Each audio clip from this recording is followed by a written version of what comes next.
Hello दोस्तों, नमस्कार। मेरा नाम इनेश यादव है।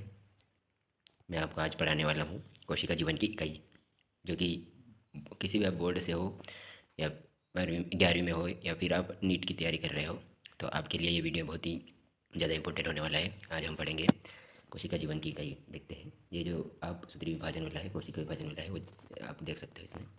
फिर आप आगे देखो, एक इकाई है ये, कक्षा 11वीं में इकाई 3 है। उसमें ये है कोशिका संरचना एवं कार्य। इसमें आप देखोगे 3 चैप्टर्स है। कौन कौन से? कोशिका जीवन की इकाई, जीवाणु और कोशिका चक्र और कोशिका विभाजन।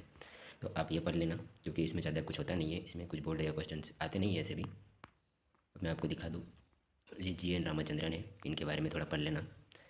ठीक है, इनको कुछ पुरस्कार मिले हैं वगैरह, पढ़ लेना। मैं यहाँ नहीं पढ़ाता हूँ। चलो ठीक है, आप पढ़ लेना। फिर हम पढ़ेंगे कोशिका जीवन की इकाई। अपना NCERT लाइन बाई लाइन चलने वाला है। तो आप देख सकते हो, इसमें दिया हुआ है इसके टॉपिक क्या क्या है। 5 टॉपिक दिए हुए अलग अलग। क्या है देखो, पहला है कोशिका क्या है, कोशिका सिद्धांत, कोशिका का समग्र अध्ययन, फिर है प्रोकैरियोटिक कोशिकाएं और यूकैरियोटिक कोशिकाएं। अब हम पढ़ते हैं। जब आप अपने चारों तरफ देखते हैं तो जीव व निर्जीव दोनों को आप पाते हैं। किस किस को पाते हैं? जीव और निर्जीव को पाते हैं। अब आप आगे देखिए, आप अवश्य आश्चर्य करते होंगे एवं अपने आप से पूछते होंगे कि ऐसा क्या है जिस कारण जीव जीव कहलाता है और निर्जीव जीव नहीं हो सकता। मतलब कि एक दो चीज़ें हैं, जैसे कि अपन देख सकते हैं, अपन खुद है, इंसान एक जीव है। और मान लो कि आपके पास एक बुक है, वो निर्जीव है, तो वो कैसे है? वो पूछा है इसमें, निर्जीव जीव और निर्जीव जीव नहीं हो सकता और जीव जीव हो सकता है, वो कैसे कहलाता है? आइए प्रश्न आते हैं। फिर आगे है, इस जिज्ञासा का उत्तर तो केवल यही हो सकता है कि जीवन की आधारभूत इकाई जीव कोशिका की उपस्थिति एवं अनुपस्थिति हो। मतलब कि क्या है ये, कि जो भी है वो क्या है, ये देखो, यही हो सकता है कि जीवन की आधारभूत इकाई को जीव कोशिका की उपस्थिति एवं अनुपस्थिति। मतलब जो अपनी कोशिका है उसकी अनुपस्थिति और उपस्थिति, यही बताना है। अगर कोशिका उपस्थिति है, कोशिका उपस्थित है तो क्या है, सजीव कहलाएगा, निर्जीव कहलाएगा। और कोशिका अनुपस्थित है तो फिर क्या कहलाएगा, निर्जीव। ठीक है, फिर आगे देखते हैं। फिर अगला पैराग्राफ देख लो, क्या है वो, ये है कि उम, को सभी जीव कोशिकाओं से बने होते हैं। याद रखना, सभी जीव कोशिकाओं से बने होते हैं। जैसा कि मैंने अभी बताया, जिसमें कोशिका उपस्थित होगी वो जीव कहलाएगा। तो सभी जीवधारी कोशिकाओं से बने होते हैं। इनमें से कुछ जीव एक कोशिका से बने होते हैं। ठीक है, आपने सुना होगा, अमीबा का नाम पहले भी पढ़ा होगा। तो जो एक कोशिका से बने होते हैं, जिन्हें एक कोशिक जीव कहते हैं। जबकि दूसरे हमारे और अनेक कोशिकाओं से मिलकर बने होते हैं, बहुकोशिक जीव कहलाते हैं। क्या कहलाते हैं? बहुकोशिक जीव कहलाते हैं।